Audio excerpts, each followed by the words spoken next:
आमतौर पे जब हम अपने आसपास की दुनिया को देखते हैं ना, तो ऐसा लगता है कि जो कुछ भी दिखाई दे रहा है बस वही पूरा सच है। मतलब ये मजबूत इमारतें, भारी भरकम गाड़ियां, यहाँ तक कि हम खुद, ये सब कुछ बहुत ठोस महसूस होता है। लेकिन क्या हो अगर ये सारी की सारी दुनिया, ये सारा ब्रह्मांड पूरी तरह से उन चीजों से बना हो जिन्हें हम अपनी आंखों से देख ही नहीं सकते। जो चीजें जितनी ठोस दिखती हैं वो असल में वैसी है ही नहीं। बिल्कुल। ये विचार अपने आप में बहुत ही गहरा है। और विज्ञान की सबसे बड़ी खूबसूरती यही है कि वो हमें उस अदृश्य वास्तविकता को देखने का नजरिया देता है।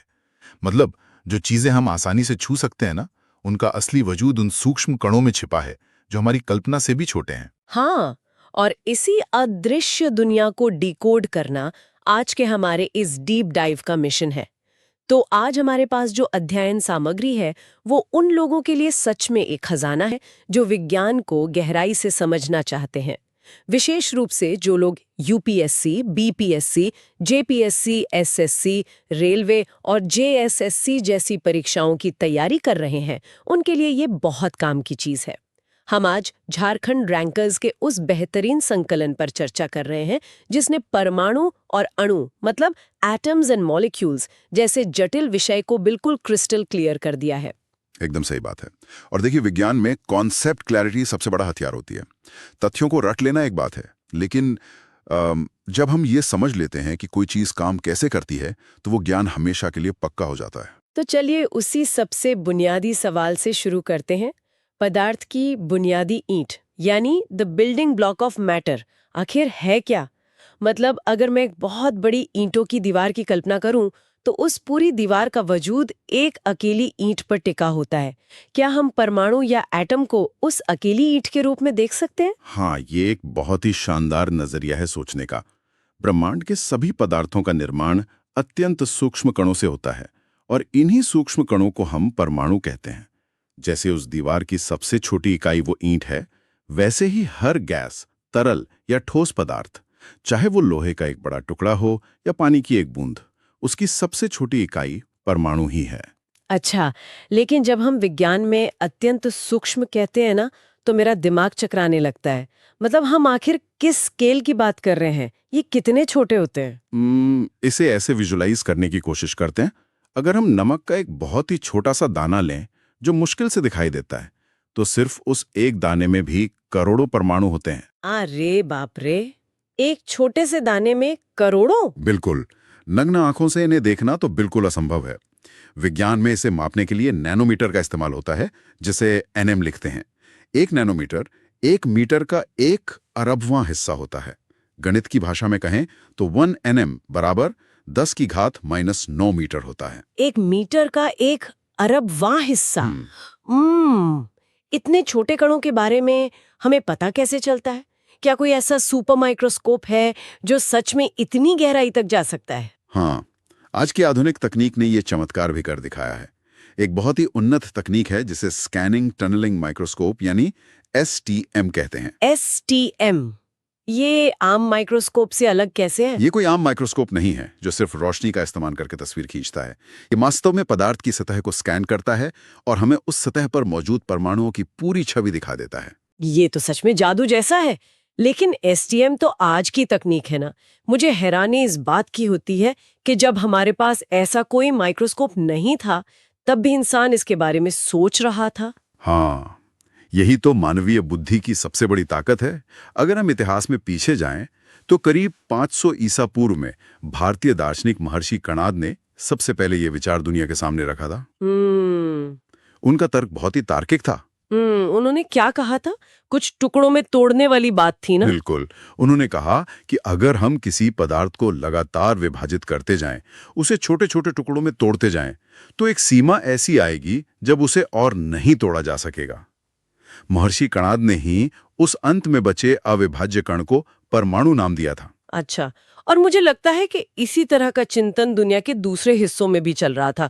ग्रीक दार्शनिकों ने भी तो कुछ ऐसा ही कहा था, है ना? हाँ बिल्कुल। उसी दौर के आसपास ग्रीक दार्शनिक डेमोक्रिटस और ल्यूसिपस ने इन सूक्ष्म कणों को एटम कहा। ग्रीक भाषा में एटम का शाब्दिक अर्थ ही होता है अविभाज्य, मतलब एक ऐसी चीज जिसे काटा या बांटा ना जा सके। तो ये सब तो दर्शन शास्त्र की बातें थीं, लेकिन विज्ञान को तो प्रयोग और सिद्धांत चाहिए होते हैं। इसे विज्ञान के ठोस पन्नों पर सबसे पहले कौन लेकर आया? वो काम किया जॉन डाल्टन ने। साल 1808 में उन्होंने अपना प्रसिद्ध परमाणु सिद्धांत प्रस्तुत किया। डाल्टन ने मुख्य रूप से 3 बहुत ही मजबूत बातें कहीं। तो पहली बात क्या थी? पहली ये कि सभी पदार्थ सूक्ष्म अविभाज्य कणों से बने हैं। दूसरी बात, परमाणु को न तो बनाया जा सकता है और न ही नष्ट किया जा सकता है। और तीसरी बात? तीसरी बात ये थी कि एक ही तत्व के सभी परमाणु आकार और द्रव्यमान में बिल्कुल समान होते हैं और अलग-अलग तत्वों के परमाणु हमेशा एक दूसरे से भिन्न होते हैं। डाल्टन का ये सिद्धांत सुनकर बहुत व्यवस्थित लगता है, लेकिन मैं यहाँ थोड़ा रुकना चाहूंगी। विज्ञान तो हमेशा आगे बढ़ता है और पुरानी गलतियों को सुधारता है। अगर हम आधुनिक रसायन विज्ञान को देखें तो डाल्टन के ये तीनों स्तंभ अब काफी हद तक हिल चुके हैं, है ना? एकदम सही पकड़ा आपने। विज्ञान की यही सबसे बड़ी खूबी है कि इसमें कोई भी बात पत्थर की लकीर नहीं होती। गलत साबित होना भी प्रगति का ही हिस्सा है। डाल्टन ने आधुनिक विज्ञान की नींव जरूर रखी, लेकिन समय के साथ उनके कई सिद्धांत भ्रम साबित हुए। तो चलिए इस भ्रांति बनाम वास्तविकता को डिकोड करते हैं। डाल्टन ने कहा कि परमाणु अविभाज्य है, तो अगर हम आधुनिक तकनीक से इस परमाणु को खोलकर देखें तो उसके अंदर से क्या निकलता है? जब परमाणु को तोड़ा गया तो असलियत ये सामने आई कि इसके अंदर भी बहुत सारे उप परमाणुविक कण मौजूद हैं, जिन्हें हम सब एटॉमिक पार्टिकल्स कहते हैं। मतलब ये अविभाज्य नहीं है। इसके भीतर एक पूरी रहस्यमयी दुनिया है, जहां मुख्य रूप से 3 कण होते हैं: इलेक्ट्रॉन, प्रोटॉन और न्यूट्रॉन। मुझे इन कणों के बारे में और गहराई से समझना है। क्या ये कण परमाणु के अंदर बस ऐसे ही बिखरे रहते हैं और ये एक दूसरे के साथ संतुलन कैसे बनाते हैं? यहाँ प्रकृति का एक बेहतरीन डिजाइन देखने को मिलता है।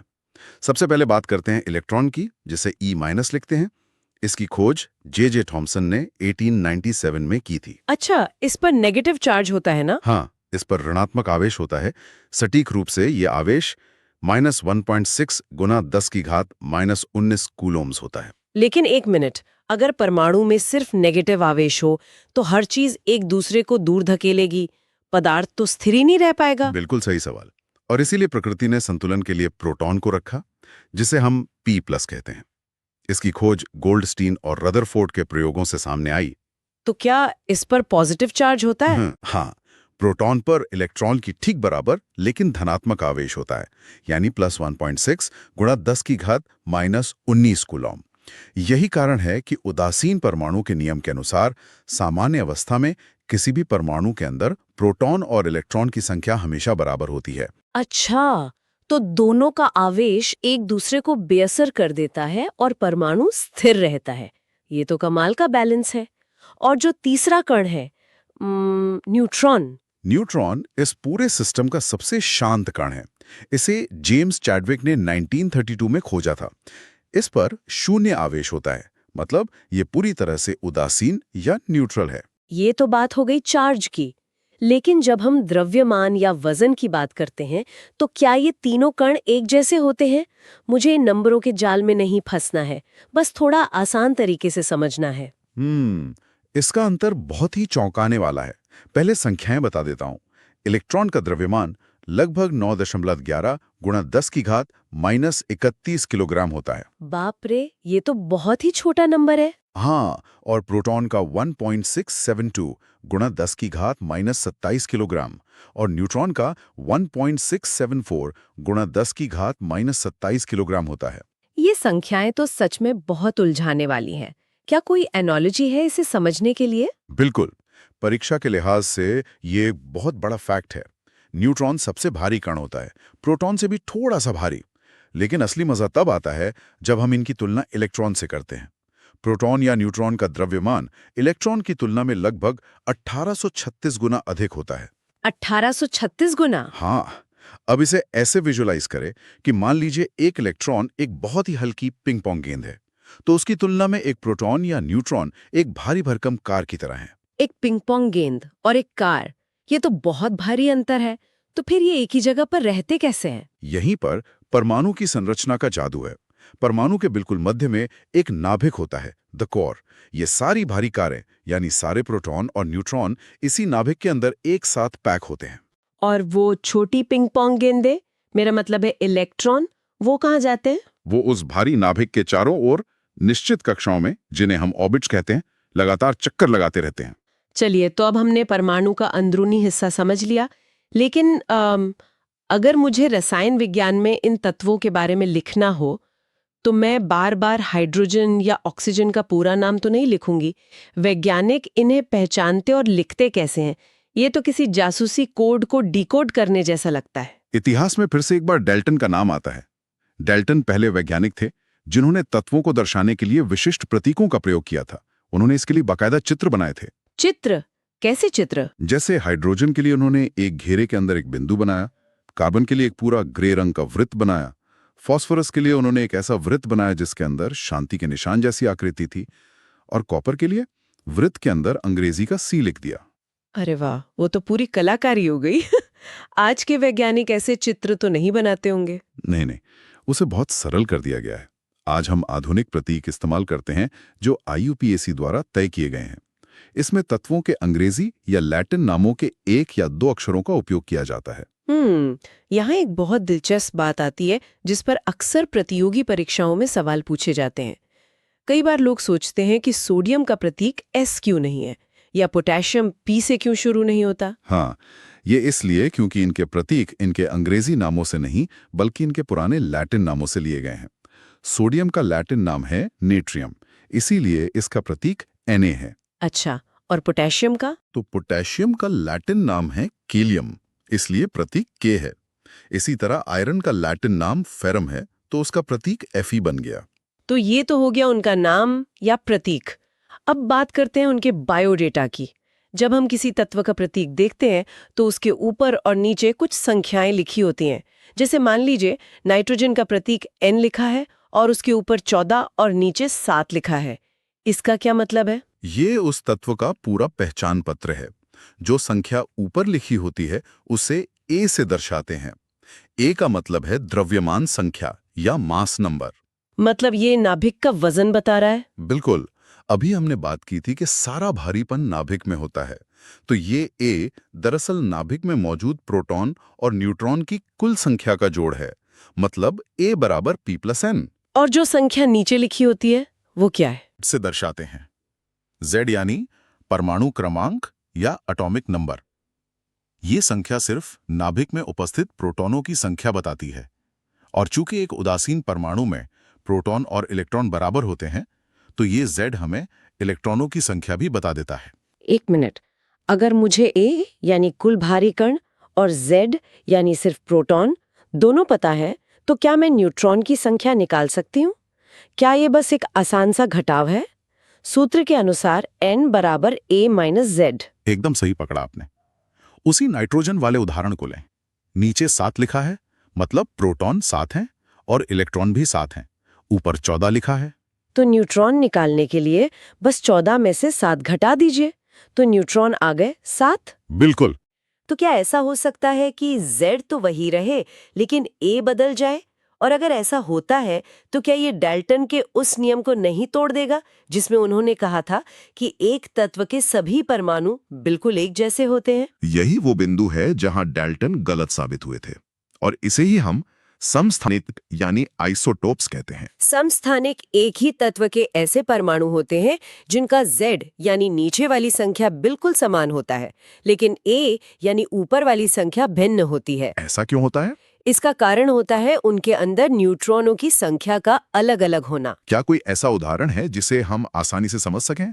कार्बन सबसे बेहतरीन उदाहरण है। प्रकृति में कार्बन के 2 प्रमुख समस्थानिक पाए जाते हैं, कार्बन 12 और कार्बन 14। दोनों का Z 6 है, यानी दोनों पक्के तौर पर कार्बन ही है, लेकिन एक का वजन 12 है और दूसरे का 14। अच्छा, और हाइड्रोजन के भी तो समस्थानिक होते हैं ना? हाँ, हाइड्रोजन के 3 समस्थानिक होते हैं, प्रोटियम, ड्यूटेरियम और ट्राइटियम। चूंकि ये एकली तत्व हैं, इसलिए इनके रासायनिक गुण तो समान होते हैं, लेकिन भारी या हल्का होने की वजह से इनके भौतिक गुण बदल जाते हैं। इसे अगर मैं आसान भाषा में कहूँ तो समस्थानिक का मतलब है कोई एक इंसान जो एक दिन हल्के कपड़े पहनकर आए और अगले दिन भारी जैकेट पहनकर आ जाए। इंसान वही है, उसके गुण वही हैं, बस उसका वजन बदल गया है। अरे वाह, ये एनालॉजी इसे हमेशा के लिए दिमाग में छाप देगी। अब इसके ठीक उलट एक और स्थिति होती है जिसे समभारिक यानी आइसोबार्स कहते हैं। इसमें क्या होता है? क्या इसमें नाम अलग और वजन एक जैसा हो जाता है? बिल्कुल। समभारिक अलग-अलग तत्वों के परमाणु होते हैं। इनका A यानी द्रव्यमान संख्या समान होता है, लेकिन Z यानी परमाणु क्रमांक भिन्न होता है। जैसे आर्गन 40 और कैल्शियम 40। तो आर्गन का Z 18 है और कैल्शियम का Z 20 है। मतलब ये दोनों बिल्कुल अलग तत्व हैं, इनके गुण बिल्कुल अलग हैं। हाँ, लेकिन अगर आप इन दोनों को एक तराजू पे रखें, तो दोनों का वजन 40-40 आएगा, यानी पलड़े बराबर हो जाएंगे। तो मेरी एनालॉजी के हिसाब से संभारिक वो दो बिल्कुल अलग इंसान हैं जिनका वजन इत्तेफाक से तराजू पर एक समान आ जाता है। ये एकदम सटीक तुलना है। समस्थानिक भारी कपड़ों वाला एक इंसान है और संभारिक एक ही वजन वाले दो अलग-अलग इंसान। चलिए, अकेले परमाणु के बारे में तो हमने बहुत जान लिया, लेकिन अगर हम अपने आसपास देखें तो दुनिया में ज्यादातर चीजें अकेले परमाणु के रूप में नहीं मिलती। मतलब पानी, हवा, ये सब आपस में जुड़े हुए हैं। ये परमाणु आपस में दोस्ती कैसे करते हैं और अणु यानी मॉलिक्यूल कैसे बनाते हैं? जब परमाणु आपस में रासायनिक रूप से जुड़ते हैं ना, तो वे जो समूह बनाते हैं उसे अणु कहते हैं। ये समूह स्वतंत्र अवस्था में रह सकता है। इसके दो मुख्य प्रकार होते हैं। पहला है समपरमाणुक या होमोएटॉमिक, जहां एक ही प्रकार के परमाणु आपस में जुड़ जाते हैं।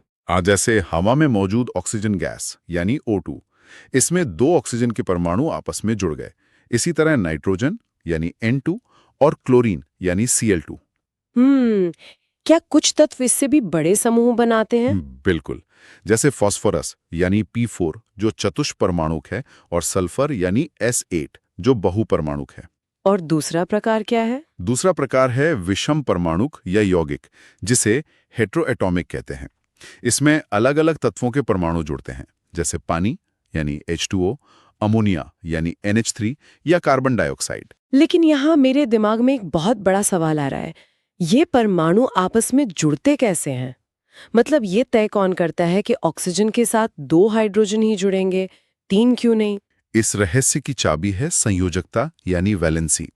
संयोजकता को किसी भी तत्व की संयोजन क्षमता कहते हैं। इसे आप पजल के टुकड़ों की तरह समझ सकते हैं। हर परमाणु के पास जुड़ने के लिए कुछ निश्चित हाथ या स्लॉट्स होते हैं। अच्छा, तो अगर ऑक्सीजन की बात करें तो? मान लीजिए ऑक्सीजन की संयोजकता 2 है। इसका मतलब है कि उसके पास जुड़ने के लिए 2 खाली कनेक्शन स्लॉट हैं। वहीं हाइड्रोजन की संयोजकता 1 है, यानी उसके पास सिर्फ एक कनेक्शन टैब है। अब एक ऑक्सीजन के दोनों खाली स्लॉट्स को भरने के लिए आपको कितने हाइड्रोजन चाहिए? जाहिर है मुझे 2 हाइड्रोजन के टुकड़े चाहिए होंगे जो उन दोनों स्लॉट्स में फिट हो सकें। अरे, इसीलिए पानी का सूत्र H2O बनता है। ये तो बहुत ही तार्किक है। बिल्कुल। इसीलिए रसायन विज्ञान में तत्वों की संयोजकता याद रखना बहुत जरूरी है। वैलेंसी 1 वाले तत्व हैं हाइड्रोजन, सोडियम और क्लोरीन। और वैलेंसी 2 वाले? वैलेंसी 2 वाले हैं ऑक्सीजन, मैग्नीशियम और कैल्शियम। वैलेंसी 3 वाले हैं नाइट्रोजन और एल्यूमिनियम। और वैलेंसी 4 वाला सबसे मशहूर तत्व है कार्बन। क्या संयोजकता हमेशा निश्चित होती है? ज्यादातर हाँ, लेकिन कुछ परिवर्ती संयोजकता वाले तत्व भी होते हैं जो स्थिति के अनुसार अपने हाथ बदल लेते हैं। जैसे कि? जैसे फास्फोरस की संयोजकता 3 या 5 हो सकती है, और आयरन की संयोजकता 2 या 3 हो सकती है। अच्छा, अब अगर मुझे किसी तत्व की संयोजकता पता चल गई, तो क्या मैं खुद से किसी भी यौगिक का रासायनिक सूत्र लिख सकती हूँ? बिल्कुल। इसके लिए एक बहुत ही शानदार और आसान तकनीक है जिसे क्रिस क्रॉस मेथड कहते हैं। इसका नियम यह है कि धातु या धनात्मक तत्व को हमेशा बाईं ओर लिखें और अधातु या ऋणात्मक तत्व को दाईं ओर। फिर दोनों की संयोजकता को क्रॉस करके उनके पैरों में लिख दें। चलिए, इसका एक उदाहरण बनाकर देखते हैं। मान लीजिए मुझे कार्बन टेट्राक्लोराइड का सूत्र लिखना है, तो मैं कार्बन को बाईं ओर लिखूंगी जिसकी संयोजकता 4 है, और क्लोरीन को दाईं ओर लिखूंगी जिसकी संयोजकता 1 है। बिल्कुल।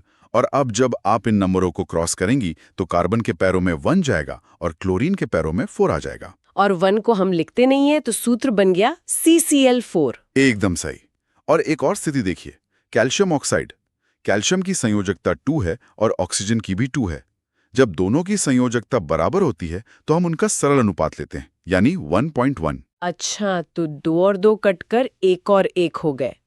सूत्र बन गया CHO। बिल्कुल। ये तो किसी गणित के खेल जैसा मजेदार है। अब इस चर्चा के आखिरी लेकिन सबसे महत्वपूर्ण हिस्से पर आते हैं, नापतौल। हमने शुरुआत में बात की थी कि परमाणु इतने छोटे और हल्के हैं कि उन्हें देखना भी मुश्किल है। तो फिर प्रयोगशाला में वैज्ञानिक इनका वजन कैसे मापते हैं? क्या हम किलोग्राम का इस्तेमाल कर सकते हैं? किलोग्राम तो बहुत ही विशाल इकाई हो जाएगी। परमाणु इतने हल्के होते हैं कि उन्हें किलोग्राम में मापना बिल्कुल अव्यावहारिक है। इसके लिए वैज्ञानिकों ने एक नया मानक तय किया, जिसे एटॉमिक मास यूनिट या AMU कहते हैं। इसे सिर्फ U भी लिखा जाता है। ये AMU काम कैसे करता है? इसे ऐसे समझिए कि आपके पास एक तरबूज है जिसे 12 बिल्कुल बराबर टुकड़ों में काटा गया है। वैज्ञानिकों ने कार्बन 12 समस्थानिक के एक परमाणु को वो पूरा तरबूज माना और उस तरबूज के 1/12वें भाग यानी एक टुकड़े के द्रव्यमान को 1 AMU घोषित कर दिया। और अगर हम इसे 1 किलोग्राम में बदलना चाहें तो?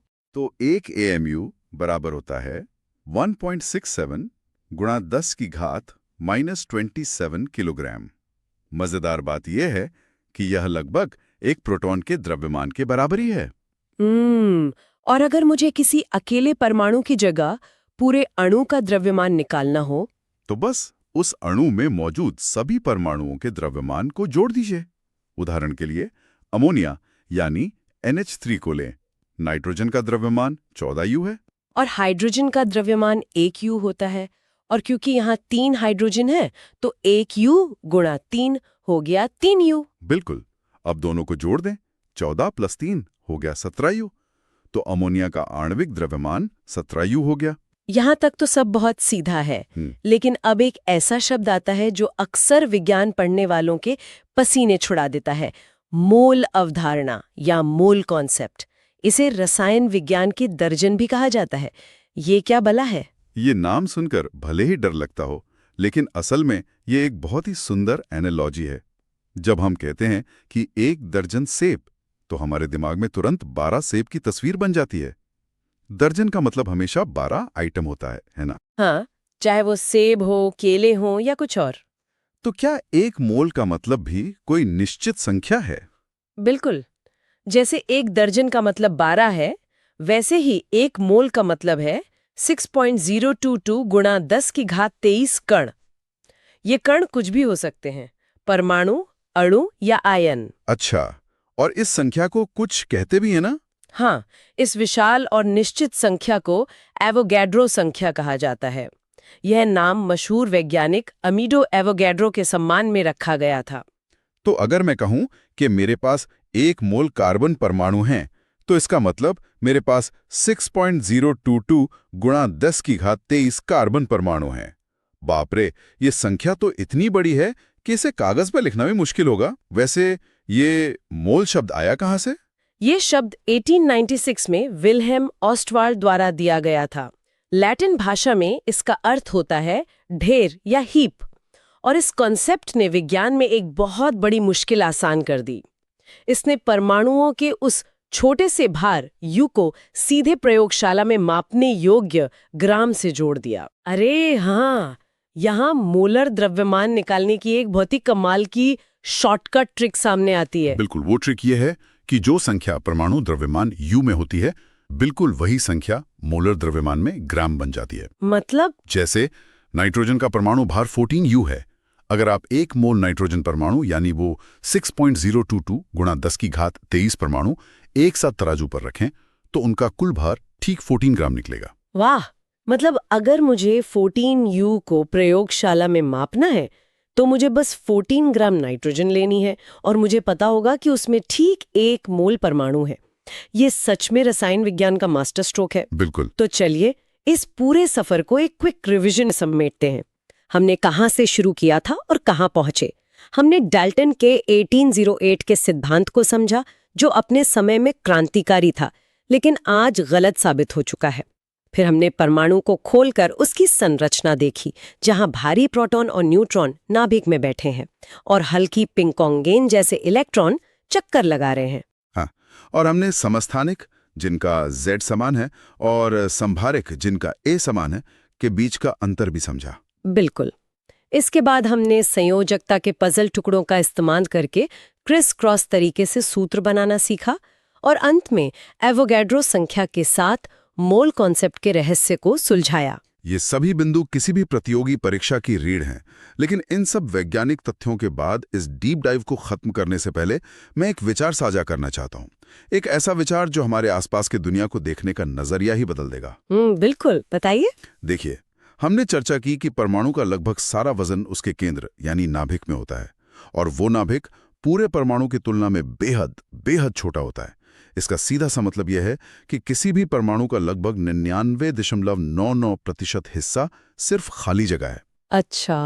अब जरा सोचिए, ब्रह्मांड की हर चीज, यहां तक कि हम इंसान भी, इन्हीं परमाणुओं से बने हैं।